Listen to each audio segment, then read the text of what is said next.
Hello, this is Miles Richardson, and you're listening to the Sirens of Audio. Voices? You didn't say anything about voices.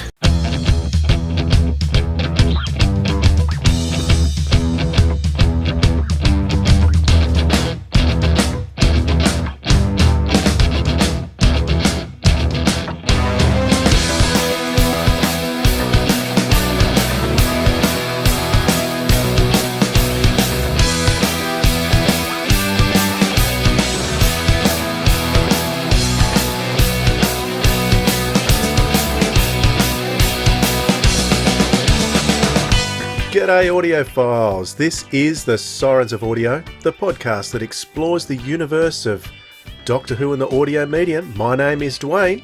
And my name is Philip. G'day audiophiles, g'day Dwayne, how you going? Philip, I'm well. What about yourself? Yes, doing good, thank you. Nice. How you been? What have you been doing this week? What have you been listening to? This is not a recommendation, I'm just curious. You sound like you've been doing lots of walking and lots of listening, so you've been doing a bit of catch-up, have you? I've been doing a bit of catch-up, and so listened to the third Doctor box set and listened to the River Song box set. And I've just started on the audiobook that linked with the Clone Masters.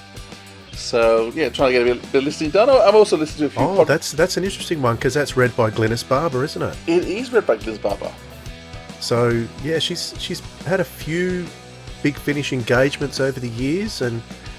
yeah, do you know what the deal is behind the Sulin character? Or is it just a whole Series 4 thing that the Big Finish can't get the rights to? So Big Finish only has the rights to whatever Terry Nation created. So they've only got rights to his characters and his creations. So who created Sulin? Well, there was four seasons, he had nothing to do with. Right. So there's nothing for the fourth season to be used. So Scorpio can't be used, Slave can't be used, none of those things. There's also individual shows... earlier in the first 3 seasons, if there's specific characters that weren't Terry Nation, shows it not by him, they haven't got the automatic rights to that either. So it's a special deal they've done with the Terry Nation estate. Okay. So yeah, which is unfortunately the whole first 3 seasons, but because he had nothing to do after Terminal, anything that happened after that isn't part of his estate. Okay. And they've not been able to get. Yeah, that's all owned by a different licensee. Yeah, I've got that audio book, but I haven't started it yet because I'm still at the stage where I need to do a bit of catch up myself, so listening to some other things first. But we've got a great episode lined up today. We're going to be chatting with Seán Carlsen a bit later on in the episode. That's very exciting because I know that your number one spin-off from Big Finish is the Gallifrey range. Yes, depending on what day you catch me, it is the I do lean other ways depending on what day you catch me. The day you wrote your little blurb on our website, that must have been one of the Gallifrey days. Must have been one of the Gallifrey days. So there's so much stuff that Big Finish do that I don't like ranking stuff particularly, and I adore the Gallifrey stuff particularly. But I mean, it's Benny stuff, and there's so much spin-off stuff they do that I just Survivors, you name it, I love it. Yeah, fantastic. So it's going to be great to have a chat with Seán and find out about his Big Finish journey and some other things as well. But before we do that, Philip, guess what? What, Dwayne? It's a rabbit hole. Let's go.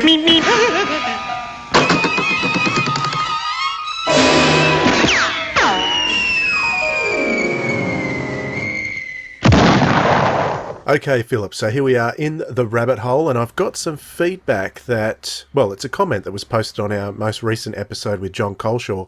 If you haven't heard the John Coleshaw episode or seen it on YouTube, do take a look. It is absolutely incredible. It was a real privilege to spend some time with him.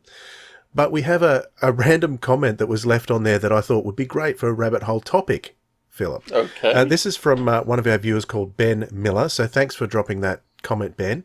Great to hear from you. He says, I have a question for you. If you're going to pair each Doctor from the revival era of Doctor Who with a companion from the classic era, shall I say, who will it be? Now that's interesting to start with, but I'm also thinking, because we're talking mainly about audio, well, let's tweak that question a little bit. Let's put a Big Finish companion with a new series Doctor. Do you have any thoughts on that off the top of your head, Philip? So what are we? We're doing a Big Finish created companion? Big Finish created companion. If they were to appear in the new TV series from Eccleston onwards, who would you pick and team up with? I would love to see Charlie with Matt Smith's Doctor.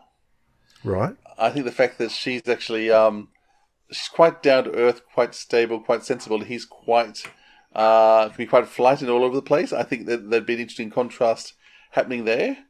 And I mean, he does love that sort of early. I mean, he's more Elizabeth, more Victorian era. He likes to go to. She's a bit more Edwardian, but once again, it's a similar sort of time period. I think those two would be an interesting mix. What about you? Who'd you like to put together?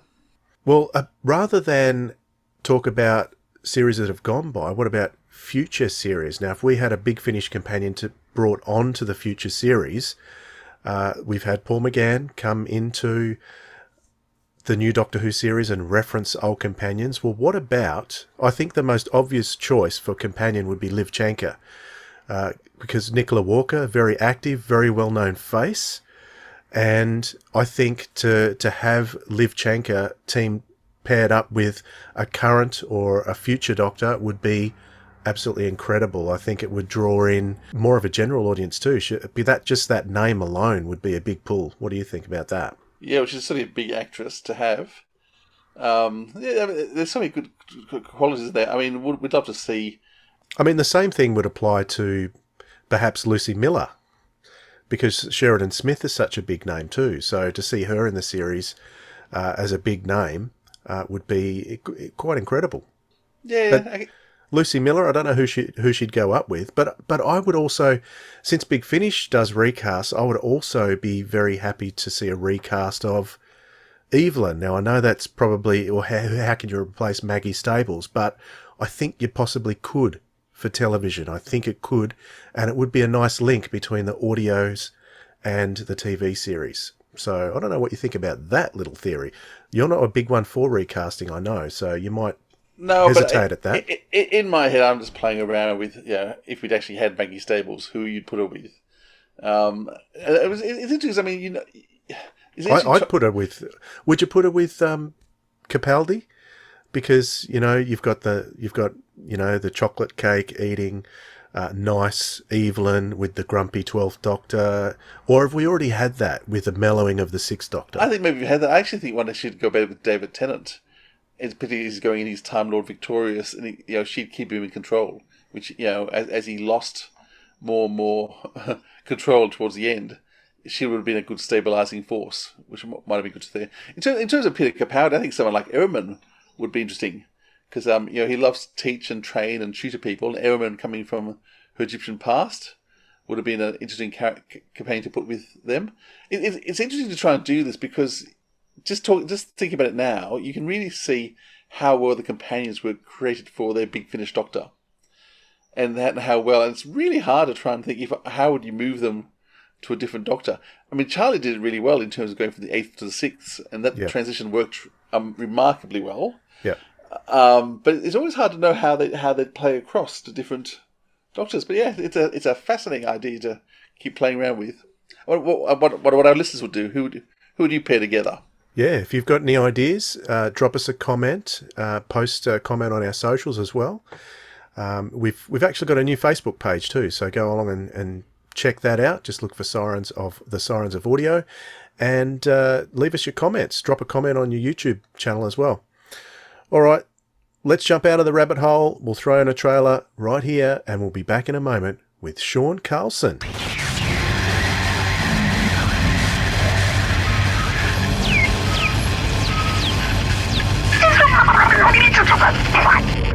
Coming soon from Big Finish Productions, Gallifrey Series 4. Reborn, disassembled, annihilation, forever.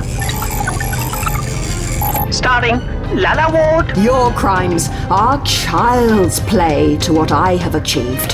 Whole civilizations lie in ashes because of me, and yours may well be next. Louise Jameson. War should not be simple. War should be tactical and brave, fought with guile and cunning. Miles Richardson. Do you care so little about Romana? Hasn't she trusted you? Doesn't she deserve better treatment than this? Seán Carlsen. As Time Lords, entire galaxies must tremble at the very mention of our name. Civilizations who oppose us will be crushed beneath our feet. It is our divine right. Carol and Ford. There is no place for us. Not anymore. No family. No friends. No protection. Katie Manning. You're on Gallifrey. Gallifrey is at war. Therefore, you can only be on one side or the other. Mary Tam. Was I to be the next? Do you want me to give up my regenerations as well? Jeffrey Beavers. Would you destroy our people, Romana? Would you watch an entire race die for the sake of war? Colin Baker. Unfinished business drew me here, perhaps. But now we have to do what we can to help preserve this place, just as everyone else does. And John Leeson as K9. Radio link communications failing.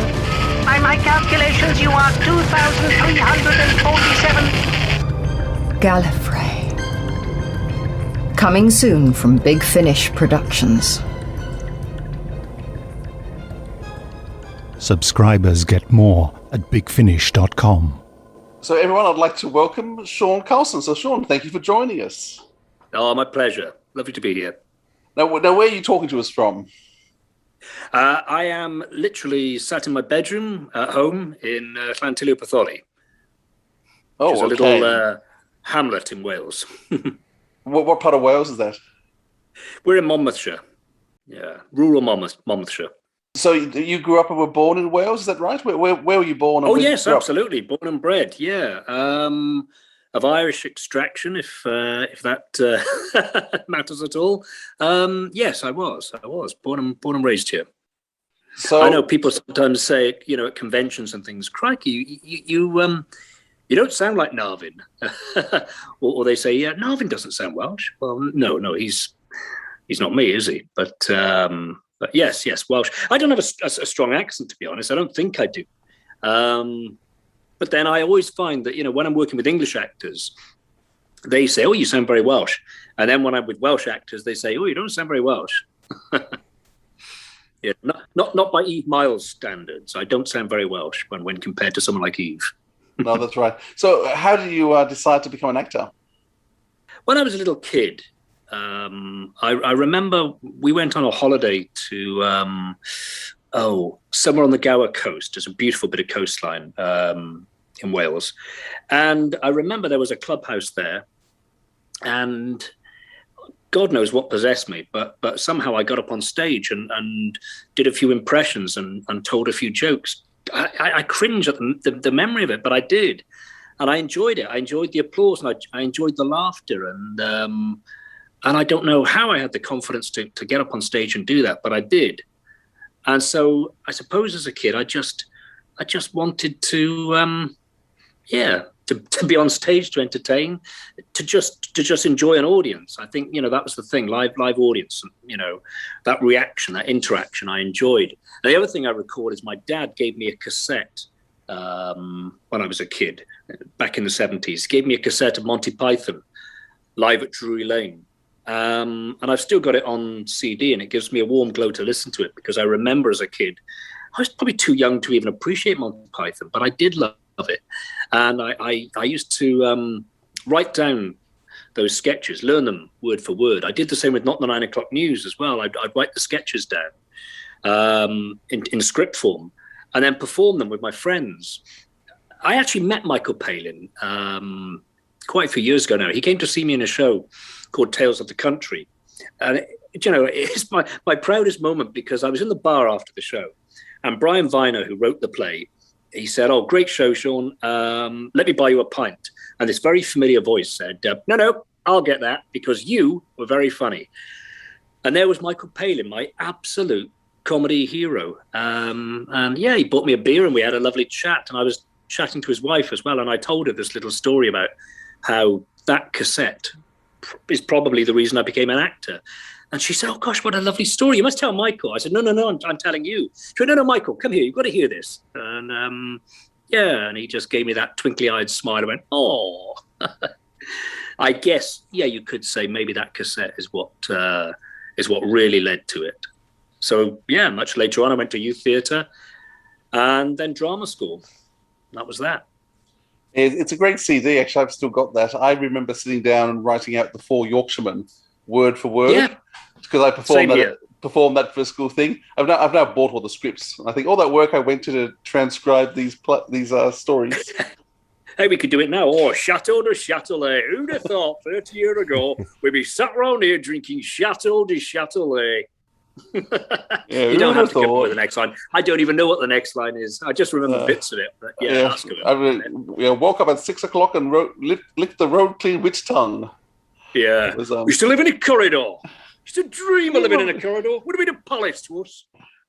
There's 20 of us living in a shoebox in Miller Motorway. Yes. So where did you go to drama school? We could go on. We could. And the non-Pythons would be going, where the hell is this going? What are they talking about? I have several friends who think about me about doing that all the time, unfortunately. So where did you go to drama school? So I went to the Royal Welsh College of Music and Drama, where Eve went, actually, although our paths didn't cross there. That was much later. So I left Welsh College in 92. And then throughout the 90s, worked in theatre and television. And in 1998, I don't know why I'm going off with this story, but I'm bringing Eve in on this one. So in 1998, I did a one-man show at the Edinburgh Festival. And there was a bunch of final year students from Royal Welsh College. They were doing a show called Gas Station Angel in the same venue as me. So they were on in the afternoon, I think, and I was on in the evening. And Eve Miles was in that show, so we just kind of hit it off. And I just remember drunken nights in Edinburgh, and it was a great show they did, and a great cast. And Eve struck me then as someone who had a lot of talent and someone to watch and look out for, but also just such a lovely person. And that was 98, and then we went on to do a couple of plays together, and worked together occasionally over the years. But Welsh College, good drama school. I think, one of the best in the UK, so I'm told. Good place. I enjoyed it enormously. So when you first left drama school, a lot of acting in terms of on stage, was that where you first started? Yeah. My first job after drama school was a tour of Testament of Youth, based on Vera Britton's wartime diaries. So that was all about the First World War. Really, really good story, great story, very moving. And nice as a first gig. And that was it. I did a lot of theatre. And then along the way, quite early on, sort of picked up little telly parts here and there on, things like Casualty and some Welsh dramas. Crikey, I was going back a bit. Trying to remember. What I did back then, it's all so long ago, but I seemed to work throughout the 90s, a lot consistently. I did lots of theatre and quite a lot of little telly jobs here and there, and TV commercials as well. I can't find any of them.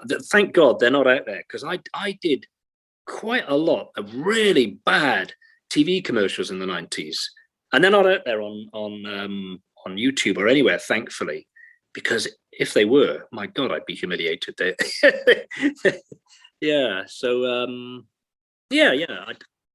I did okay. What kind of things were you advertising? Oh, crikey. Gosh. There was newreg.com, where I was doing an MOT, and this car exhaust sort of explodes in my face, and I'm covered in black grime, and I hold up a big fail notice. And what else was there? No, that was Carcraft, that was. newreg.com, I was a traffic warden, and I go to slap a ticket on this woman's car, and it turns out she's the devil or something, and my pen turns into a serpent. I seem to remember that one. Weird bit of CGI there. What else? Crikey, Robert Price DIY. I was the face of Robert Price DIY. Lots of cheesy commercials. Techniquest, Trocadero Centre, stuff like that. So Doctor Who fans everywhere are now going to be scouring their VHS cassettes. I walked into that one, didn't I? Believe me, you won't find them. Thankfully, no one has put them on. They're not out there. Okay, well, that's a challenge for you all out there. See if you can find Seán Carlsen's commercials, and we'll Twitter them. I had them all on VHS cassettes because it was, going back to the 90s. I had them all on VHS cassettes, and they all went down the tip. I got rid of the evidence. They used to be on my show reel, but God knows why. So, did you find there's enough work as a Welsh actor in Wales, or did you have to keep going up into England to get more work? Well, yeah, I'm not a fluent Welsh speaker, so I didn't really do much on S4C, the Welsh language channel. I did a couple of dramas on there, but playing Irish characters because, as I mentioned, I'm of Irish heritage. Because my real name is Collins. That's my real surname. Seán Collins is a very West Cork name. That's where my mum's family came from. Anyway, so yeah, I did do a lot of work in England, a lot of theatre. Most of my theatre was in England. When I started out, I worked with a few Welsh companies, but then after that, I was constantly going off to do long UK tours of stuff in England. Things like The Picture of Dorian Gray I did, and Sons and Lovers, I remember. I think I've mentioned this before. It was while I was doing the tour of Sons and Lovers that I first got to hear about Big Finish, because there was an actress in the cast called Sarah Wakefield, a very good friend of mine. And she said to me, I've done a Doctor Who audio. I'm so jealous. I'm like, what? You've got Doctor Who on your CV? And she gave me a cassette of The Mutant Phase.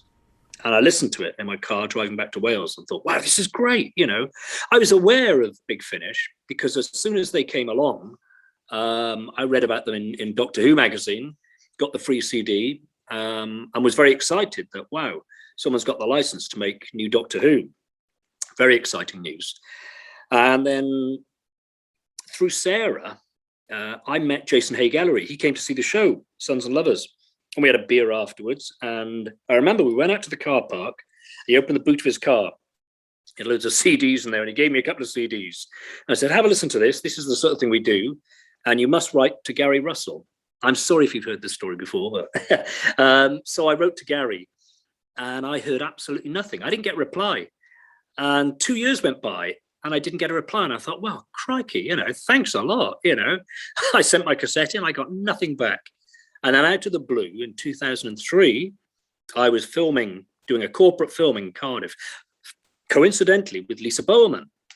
And I get a call, and it's Gary Russell. And he said, we've just moved office, and I've just found your cassette behind a filing cabinet. And I had a listen, and it's rather good. Would you like to do a Doctor Who with us? And I played it cool. And I was like, yeah, I think I'm available. And inside I'm going, yes. Can I just take a step back there? You were reading Doctor Who magazine, and that's where you knew about Big Finish. So you're a bit of a fan?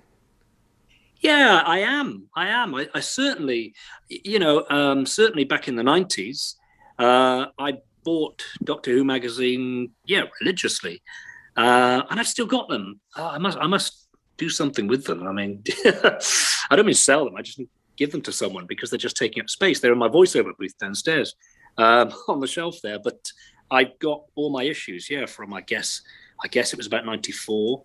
I started buying it until 99. I don't know why I stopped buying it.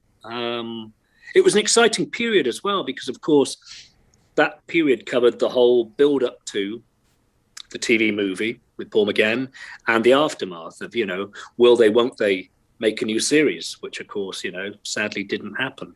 And we had to wait a bit longer for that to happen. But, yeah, I certainly read it through the 90s. And as a kid, I watched Doctor Who.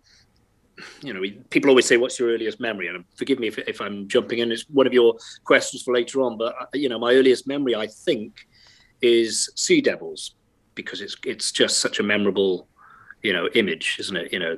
The Sea Devils rising out to the sea. And I seem to vaguely recall that, which must have been 73 or something. So I certainly watched it in the Pertwee era. And then as I got a little older, and it got into the Tom Baker era, that's when I really, wouldn't miss it. I adored it then. So yeah, I watched Doctor Who throughout most of the 70s and into the early 80s. And then kind of, yeah, I guess I drifted away from it, sadly, because I missed a treat, didn't I? I mean, Peter Davison came along and I'd stopped watching it. And it wasn't until I was 20-something that I started watching all the episodes I hadn't seen on VHS. So I kind of worked my way through the 80s and watched the occasional story that survived from the 60s as well. What was it that prompted you to start buying the magazine then, after not watching the show for a while? Oh, well, I tell you what it was. So it was in the early to mid 90s. There was a video shop around the corner from my house in Cardiff, and they had a really good sci-fi section. And, there was a whole wall of Doctor Who on VHS. And I thought, wow, how fantastic. It was like a little cave, this sort of grotto area, and you go into this little cave area, kind of fake stone, and there was, the sci-fi section with a load of Doctor Who. So, me and my friend Tim, who was the only other Doctor Who fan that I knew, started watching them on cassette. So I suppose that's what led to me buying the magazine again. I just, saw a copy on the shelf in Smith's one day and picked it up and thumbed through it. And, gave me a warm glow, and that was it. I bought it from there onwards. And then, of course, the exciting news came along that there was a possibility that they were going to bring it back. And eventually we got the TV movie. So Gary Russell found your tape and he got back in touch with you and said, would you like to do a Doctor Who with us? I think your first script was The Natural History of Fear. Is that right? That's right, yes. Yeah, so it's one of my favourite Eighth Doctor stories. Did you read that script and have any idea what was going on? Do you have any recollections of that? Because it was really an experimental story.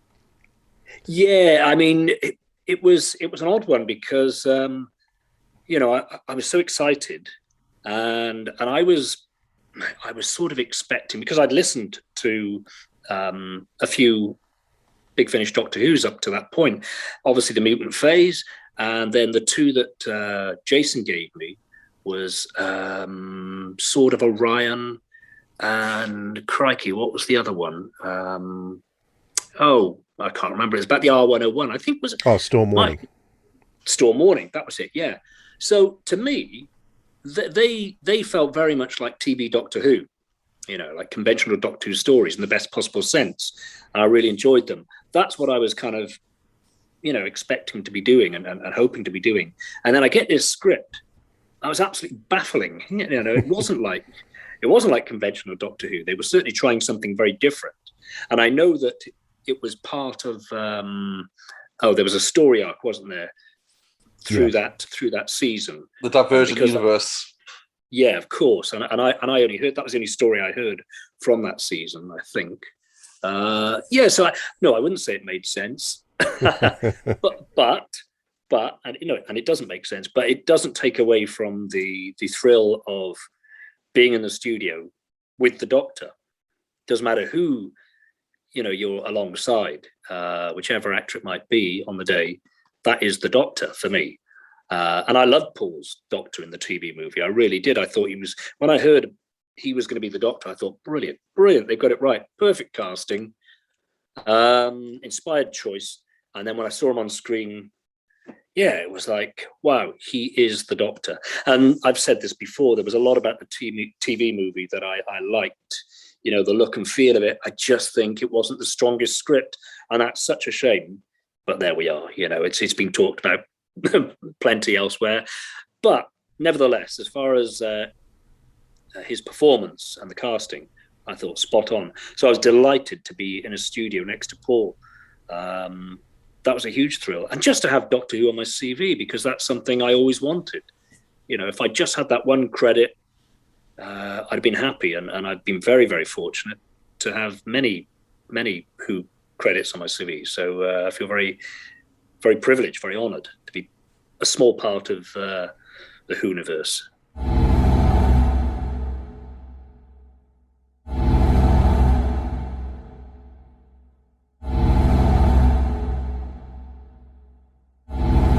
This This is the voice of Light City. Attention. Welcome to your new workday. Today is Jubilee Day. Citizens may celebrate for one day without arrest or punishment. Happiness through acceptance. Welcome to your Jubilee Day. Welcome to your Jubilee. Do you worship? Do you go to church? Do you believe in God? How many gods are there? What's his name? What does he look like? Perhaps he's a woman, or perhaps he has a beard, perhaps a bearded woman, perhaps he's many gods, a whole army of gods. Perhaps he's plotting to attack us now, to destroy us, a whole army of gods, rampaging across a desert, a plateau, to kill us, to wipe us out. Would God do that? Is God fair? Does he love us?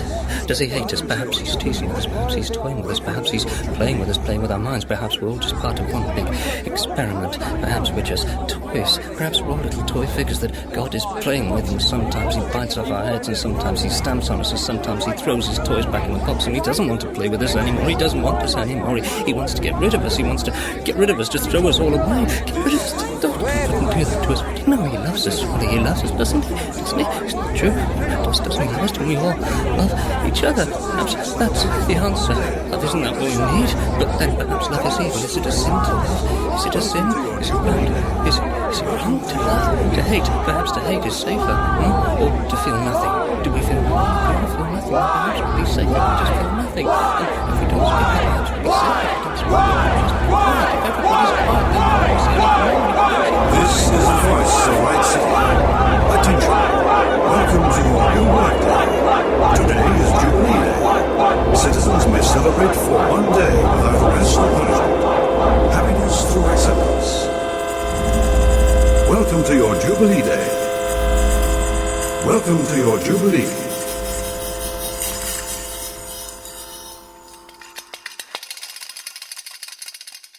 It was about a year after that you came back and got the role that you're probably most known for, is Narvin. How did the Gallifrey series come about for you? So I kind of had an inkling that it wouldn't be my last story, Natural History of Fear. And I do owe it to India Fisher, and I know I've said this many times before, but I will say it again because I'm eternally grateful to India. She said to Gary after recording, I can't remember whether we went for a beer or something, but anyway, I remember we went for a drink, and she said, "Oh, Sean was really good. You should use him again." And Gary sort of went, yeah. And I thought, oh, he's not impressed. Don't hold your breath.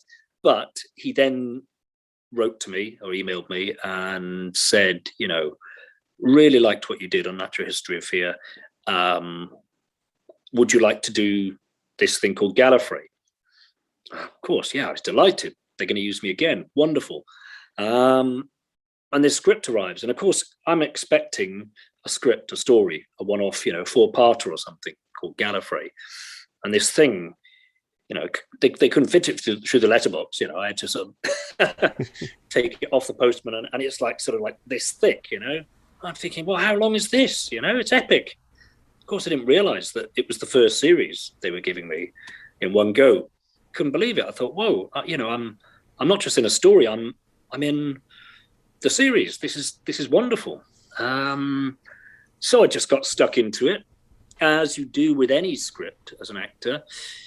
You read it first, just read it through, take it in, you're hearing it in your head, you're getting a feel for the character, not making decisions straight away, but just kind of, I think I see what the writer's trying to do here. I think I see what kind of character he is, probably having a similar reaction to what the listeners would have got of, making the decisions of, he's a bad guy. He's a bit kind of smarmy. He's a bit, narky and slidey, and even the name Narvin, narky. I think Gary said that's why he came up with that name, Narvin. He's narky, and and at the time I remember thinking to myself, he's like an intergalactic Peter Mandelson.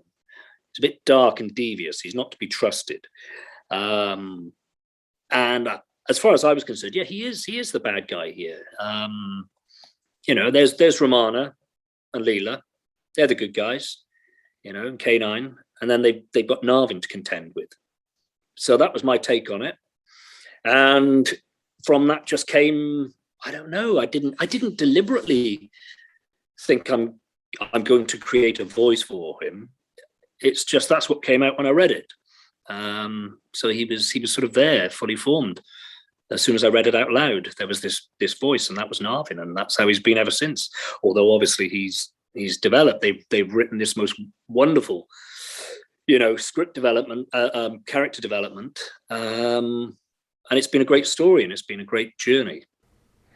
You were in the studio with Paul McGann, so that was one thing. You were in Doctor Who with the Doctor, but now with Gallifrey, you were in the studio with characters from the era that you grew up with as a diehard fan. What was that like being in the studio with Lala and Louise? Oh, that was fantastic. I remember thinking at the time, because as you know, my favorite era was the Baker years, Tom Baker years.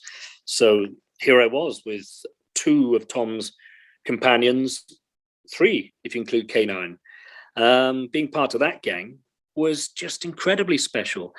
And as you say, these were people that I'd grown up watching on television, knowing, and loving. And they were very familiar to me, as characters on TV. And suddenly you're in a room with them, and these are your fellow cast members. And now it's I'm kind of very used to working with people from the world of Doctor Who, but back then it was it's still a thrill and a buzz. Absolutely it is. But back then I was just like, I can't believe I'm I'm in a studio with these people. It's amazing. It's wonderful.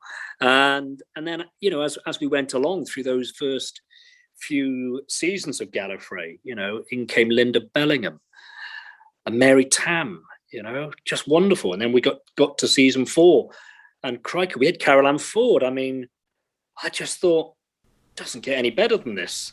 And I must say, Lala and Lou and John have become good friends over the years. And John I haven't seen for a long, long time. I think I last saw him in LA at the convention there. But, Lala and Lou, it's been the three of us throughout, on that journey. It's a long, long time that we've worked together, and we've got to know each other very well. And they are they're brilliant actors to work with. They're the most lovely people to work with as well. And I've got huge love and respect for them. I really have. And I miss working with them. I really do. So Narvin's an interesting character, because certainly when it started, he was the villain. But as he became someone that you actually, it's interesting, Romana's character first respected him and liked him, and that sort of turned our view towards him. How do you turn a character that is so hated to begin with into someone that you actually are cheering for and rallying behind? Yeah, I mean, well, I didn't do that. Maybe I had a part to play in doing a good job, hopefully, of doing that. But really, that's what the writers did. They took Narvin on this journey, and I think the credit has to go to the writers, because I think what they did was fantastic. The writing is top drawer, always has been, and it's rare to normally you play a character on in a play, for example. You've got an incredible journey from start to finish. I've been fortunate to play some great roles on stage, but to actually play a character in an audio drama for the best part of 18 years and have that character develop over those 18 years. Yeah, wow, that's a lot of time and a lot of scripts and a lot of development and a lot of growth. I never consciously thought, now I've got to show a different side to him. The scripts just did that for me, and I just went with the scripts. So it's all credit to the writers, that character development. But it took me by surprise, really. It honestly took me by surprise, because yes, I could see how Narvin was changing, and I could see, this is clever. He's not actually the bad guy at all. Right, okay, we were wrong-footed by our opinion of him to start with. He's not the bad guy at all. And actually, surprisingly, along the way, he can suddenly show such decency and bravery and, have the most wonderful qualities. So it's been a surprise to me, the development. And then the other thing that was a surprise was that people liked the character, that there was this I don't know, fondness for Narvin, which I find incredibly touching. I don't know when I realized that. I think maybe it was, I used to go on Tumblr, and I not for any particular reason, I don't do it now. I just haven't looked at that for years, but I used to look at Tumblr, and I could see on there that, wow, Narvin's got a little bit of a following, and people sort of seem to enjoy talking to each other about him and having a laugh about him and creating fan art and fan fiction and stuff like that. And I thought, God, how touching. That's really wonderful. And now, of course, I see that on Twitter, and then you kind of meet people at conventions or see what people are saying and thinking, on Twitter and things. And suddenly you go, gosh, this character's got a bit of a following. People seem to really love him and have taken him to their hearts. And I'm hugely touched by that. I really am. So there's been a couple of different producers for Gallifrey. You've had Gary, and then it moved on to Scott. What's the difference for you between those two different producers? Was there any significant changes that you can sort of name? They're two very different guys, different personalities, so different to work with. Yes. I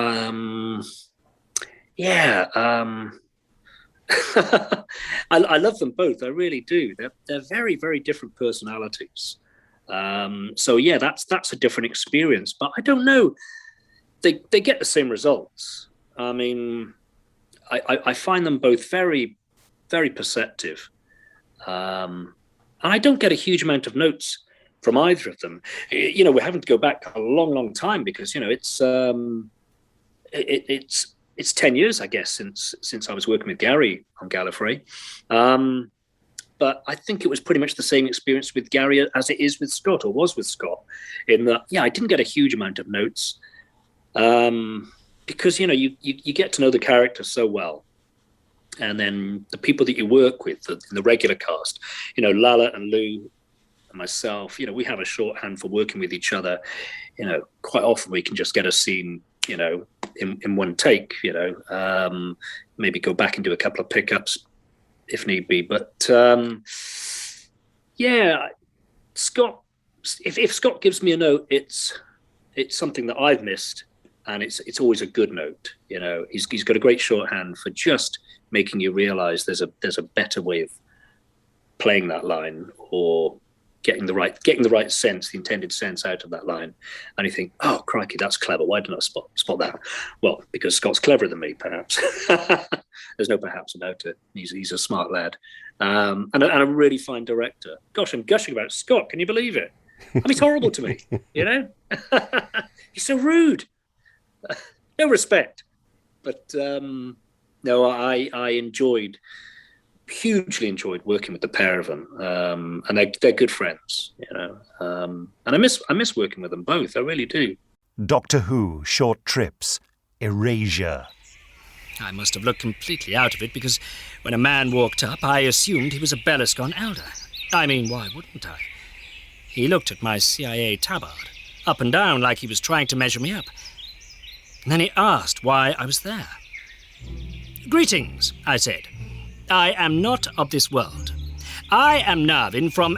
And he just cut me off with an impatient wave and a sigh. "I know who you are. Celestial Intervention Agency. Unsubtle and a bit dim, probably. So who sent you? Which idiot?"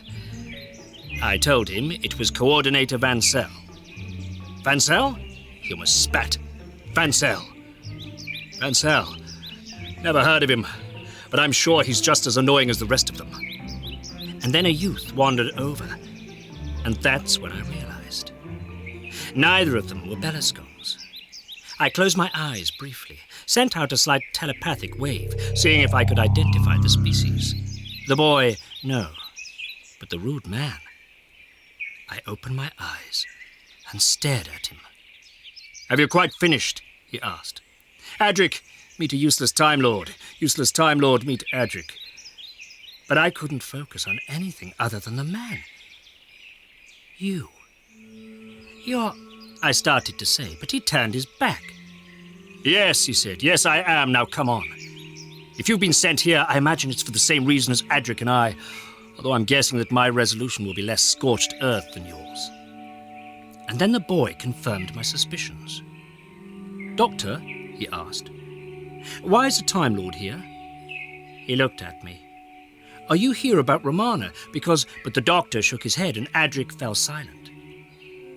Back then, I had no idea who or what a Romana was. But I absolutely knew who the doctor was. Big Finish. We love stories. I should point out that indirectly you worked with Gary about 5 years ago on a short trip that he wrote. That's right. So what was that experience like for you as compared to doing a full cast, doing the short trip? How much did you enjoy that? I enjoyed it hugely, and I took it as well. Does this sound? No, I took it as an honour. It did feel like a bit of an honour because traditionally I was aware of the short trips thing, and the characters or the actors rather that seemed to do the short trips, to my mind, were usually very well-known Doctor Who companions from the TV series.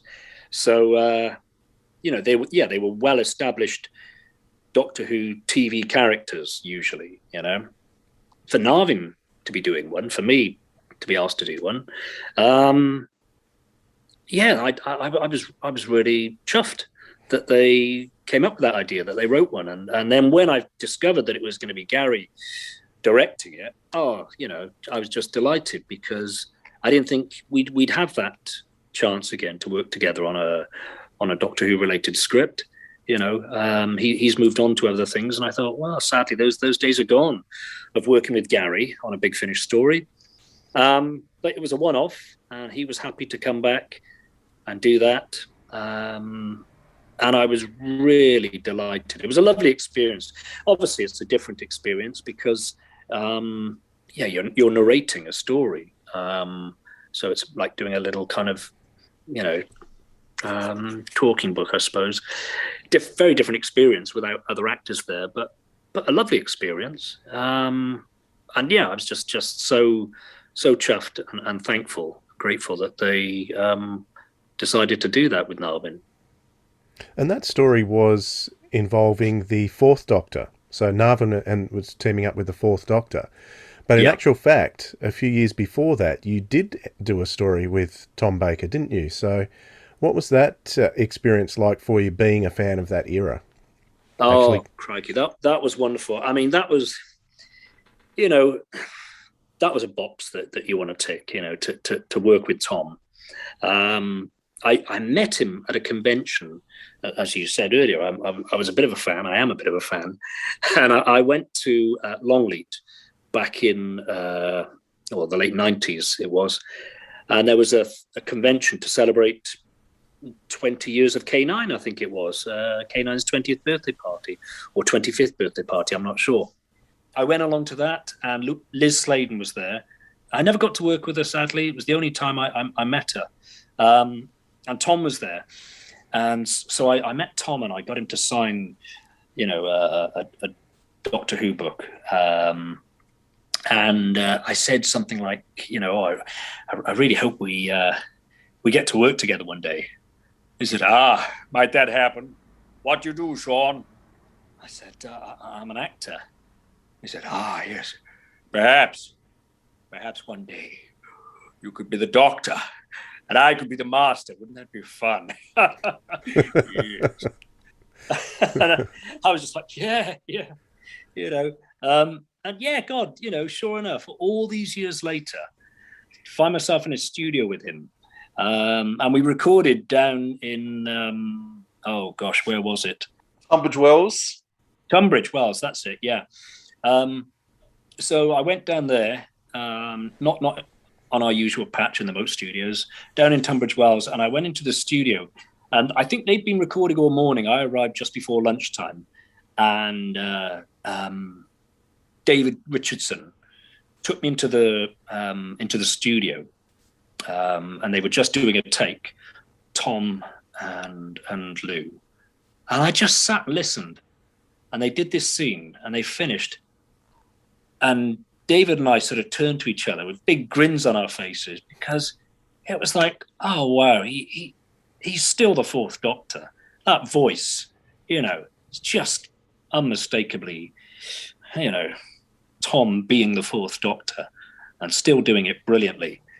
So that was a huge buzz, and always interesting, always fun to play a character that isn't Narvin, and occasionally that happens, perhaps less so now. Maybe I've become more sort of, I don't know, strongly associated with Narvin. No qualms about that. I love playing Narvin, but yeah, it was interesting to be there as Ned Davey, was it? Some Cockney gravedigger. That's right. Yeah, lovely story. You've always also managed to work with Peter Davison. One of his most popular stories is the Council of Nicaea, one of his histories. So working with Peter Davison and Sarah Sutton, what was that like? Crikey, it's gone back a long time as well, isn't it? 2005, I think, early days for me with Big Finish. Peter was lovely. I've met him a few times over the years at conventions. Always a lovely, warm, charming guy, and I loved his Doctor when I finally watched those VHSs and realized just how good he'd been and what I'd missed. It's funny, I can't remember too much of that one. It's I don't know why. It's I remember working with Peter and that being a buzz, and it's a hazy memory, that one, I'm afraid. I can remember being in a cafe with him afterwards. Yeah, but I'm sorry. It's a vague memory, that one, I'm afraid. It must be my age. Now with Narvin, the show Gallifrey kept reinventing itself. There was sort of the first 3 seasons, which were Gary's, and then it looked like it had ended. And then Gary came back a few years later. He did some more box sets, and then it looked like it had ended. Do you think Narvin? Do you think Gallifrey is over now? Even what do you think is the future for Gallifrey? Oh wow! I thought it was over then. To be honest, I really did. We did those 3 seasons, and I remember Gary calling me, and he said, "Oh, I'm not going to be doing it anymore. I'm off to work for the BBC," and he was off to, do stuff on I think it was Sarah Jane or Doctor Who, wasn't it? And I thought that was the end of it then, sadly. But he later called me and he said, we will do it again, but I just don't know when. And so I always kind of lived in that hope that there would be more Gallifrey. I think 5 years went by, wasn't it? And then we did it again, didn't we? Whereas this time around, it feels more certain. I don't know that it's the end. I think people think I'm just saying that. I know people on Twitter thought I was just teasing them, but honestly, if there are plans to make more Gallifrey, they haven't told me. So I don't know really. Is it the end? I honestly don't know. It's a question for it's a question for Big Finish really, because I honestly don't know the answer. I hope that one day we can do some more. And I know Lala does as well, because we were in touch recently. We emailed each other a few weeks back, and she said, "I really hope we get to work together again. We must lobby Big Finish for more Gallifrey." I thought, well, that was sweet. She doesn't have to do it, but she obviously enjoys doing it. So, in between doing all this stuff for Big Finish, what else have you been doing with the rest of your career and back and forth? With my time. Well, it was all going very well until COVID hit. I had a good run of it, really. In recent years, going up until when we had the first lockdown, I did a few films, which was lovely. Because I'd never done hardly anything by way of feature films. I had a few bit parts in some films way back in the 90s. And, I did a film called Shine back in the 90s. And it won an Oscar, but my part was pretty much cut from it. I ended up with about 2 lines in it. But, but it was still there as a credit. I got paid, I was hardly in it. It literally just got cut. And, but then in recent years, in the last few years, I did 3 or 4 feature films sort of back to back. And a couple of them got released. The Cleansing was a sort of, that was a horror, a witchcraft sort of film. That came out. This is a rather good little film. I was quite pleased with that. And I did something else called Boudica, Rise of the Warrior Queen. That was a nice little film. That came out. And then I had a lead in a film called Forgotten Journeys. I played this guy who was ex-SAS, would you believe? I did get fit for it, but he was ex-SAS, not current SAS. And it was a really strong script and a lovely part. And so nice to finally have a lead in a feature film. And we shot it. We finished it. It was in the can. Good cast, great script. And then the company went bust. It'll never be released, that's it. It's absolutely heartbreaking, really. I was gutted about that. And then I did All Creatures Great and Small, which was on telly just recently. And then COVID hit, and it all kind of ground to a halt. So it's only really, things are starting to move again now. I did an episode of His Dark Materials. That'll be on this autumn. But again, it won't be much, honestly. We've got a fight scene with Yorick Bernison. I shouldn't give too much away. I won't give anything away, other than to say that we had a scene with the bear, Yorick Bernison. And I think most of my lines get drowned out by these lovely bunch of background artists, But I think a lot of my lines got lost in the melee. I'm there sort of going, Yorick Bernison, you have no rights here, bear. I think I'm being drowned out most of the time. But look out for that in the autumn. That will be on. I think it's episode 4 of the next series. I really enjoyed All Creatures Great and Small, actually. Really nicely done. You have to forgive me for not reading the credits because I didn't notice you there, but I will next time I watch it. What were you playing? Yes, it was a lovely episode and a lovely series. I really enjoyed it. I've only read the first 2 books. So being familiar with the books, it was a buzz to get asked to do that. And I was really chuffed. It's quite a nice episode as well. I did episode 4 of the first series. A nice little part. Joe Mulligan, this deaf Irish character who was a First World War veteran. They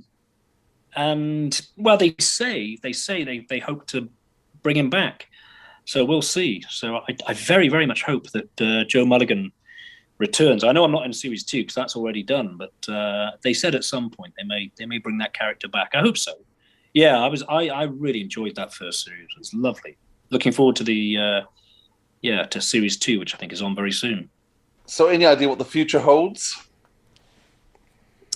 Who knows? Who knows, eh? Who knows? What was Tom's character? The curator. The curator, that was it. The curator. Oh yeah. Oh, I love that. Crikey, what a thrill! Sorry, I'm going off into fanboy mode again. Yeah, I didn't see that one coming when Tom turned up in that. God, that was brilliant.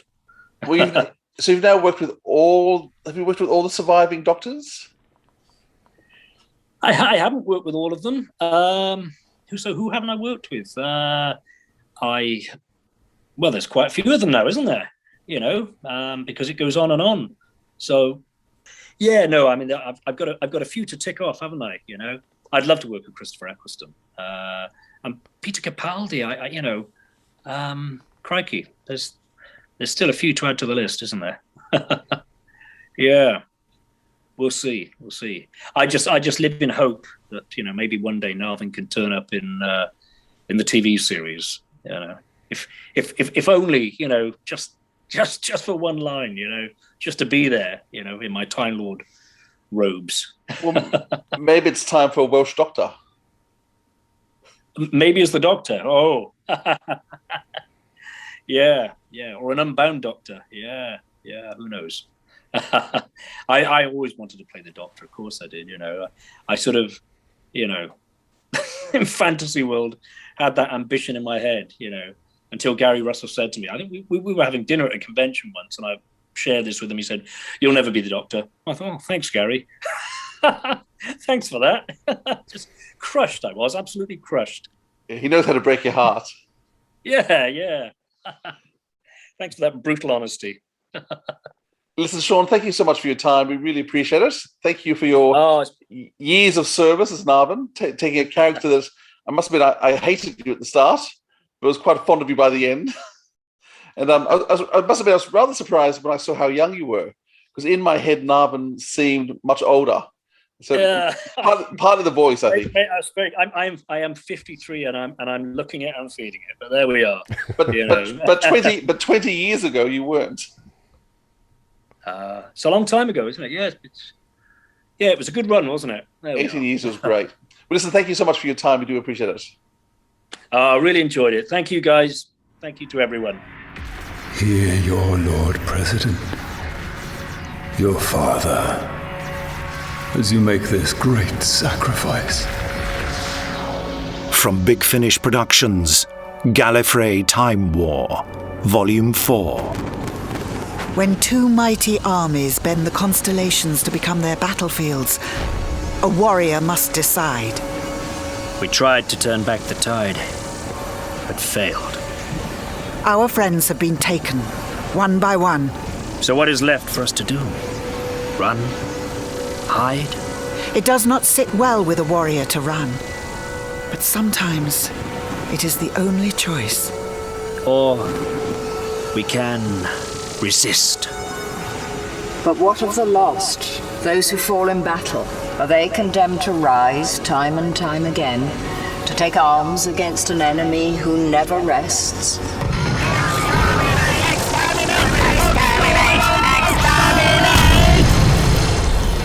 History is written by the winners.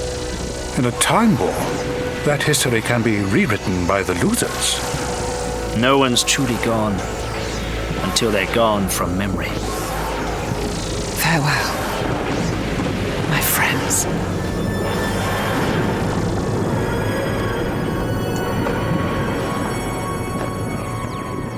Big Finish. We love stories. Righto, Philip. Give me your thoughts. First of all, thank you, Seán Carlsen, for that chat. It was fascinating to be able to chat with him, Philip. What were your thoughts? Yeah, no, it's interesting because very much created a whole character out of nothing, and so fascinating hearing how it's developed and come from. I must admit he's younger than I thought he was. In my head, Narvin was always much older, so it was interesting, realizing he was actually very young when he started the whole process off. But yeah, I'm still hoping for more Gallifrey. No, we're being told no at the moment, but we'll wait and see. Are we still being told no? I thought we were dropped a little hint. Well, maybe we'll see, won't we? Not through anything that Sean said, but something Nick said on a podcast. I thought. Okay. He said something about he'd looked over the scripts for the new Gallifrey and it's looking good. Right. That was a few months ago. I missed that, but okay, that's fantastic. It was just a little clip. You got to listen. Got to keep your ear to the ground. All right, let's finish up with a couple of recommendations of things that we've been listening to. And I'd like to... Actually, no, I can't because it's not my turn. It's yours, Philip. It's my turn. Well, there you go. I'm actually going to recommend Gallifrey. I don't know if you've listened to it recently or not. A lot more's been released that you can download. I must admit, my passion is the first 3 seasons. The first 3 were just political spy thrillers. Gary was totally in control. I do enjoy where it went to, but those first 3 seasons in particular, as Leela and Romana and the 2 K9s being established, and Narvin is someone that you hate to start off with, and you do grow to like him more. But certainly when he first starts off, you dislike him. But it was very inventive and very clever. And then when Mary Tam joins as well, and also Linda Billingham. From the Trial of the Time Lord. Yeah, she actually gets the Inquisitor gets a name. The Inquisitor in the series. Darkel, yeah. Darkel, and all that stuff, that early intrigue stuff, I just adore. So I'm going to recommend Gallifrey, the first 3 seasons. What about you, Dwayne? I'm going to recommend a podcast this time. It's a podcast from one of our previous guests. His name is Dan Hadley, and he's got a podcast called Type 40. And I was just... his podcast drops on YouTube and on the audio feed as well. So I happened to catch this on YouTube the other day, so the video is included in this too. But he did an incredible interview with Paul Joyce. So Paul Joyce was the director of Warriors Gate, and there are some stories about what happened on the set with Paul Joyce. He was sacked and things were, there were sets were condemned and all different types of things happened, and you get it straight from the horse's mouth with this, because Warriors Gate, I don't know, do you like Warriors Gate as a story? I do now. As a kid when it came out, I didn't like it at all. I couldn't understand it. It made no sense. Yeah. But the last couple of times I watched it, it's actually grown on me. It's actually topical. We've lost one of the actors I saw today. Yes, Clifford Rose just passed away only in the last week or so. Yeah. Couple of weeks maybe. Yeah, so yeah, that was very sad. He'd been unwell for quite some time. But yeah, I can hardly recommend Type 40. Links will be in the show notes. Check out the interview with Paul Joyce. It's definitely worth a listen. Or a watch. Yeah. All right. That'll do us. That's us for this time. Great episode, or great fun to do this episode once again. As always, Philip. So thanks for that, and we'll catch you next time. G'day, guys. See you soon. G'day, guys. Oh, okay, goodbye, guys. This has been the Sirens of Audio, episode 82, from Time Lord Heel to Gallifreyan Babyface, with our special guest Seán Carlsen, and your hosts Philip Edney and Dwayne Bunny. Theme music by the Jackpot Golden Boys. Our email address is sirensofaudio@gmail.com. Be sure to subscribe to us on YouTube and your favourite podcast app. Our Facebook and Twitter handles are both @Audio Sirens. Our website is sirensofaudio.com. And if you're looking for copies of Doctor Who magazine from the 90s, just head to Seán Carlsen's home recording studio. We've heard there's a secret stash there. In the meantime, keep listening to quality audio drama. Because audio drama...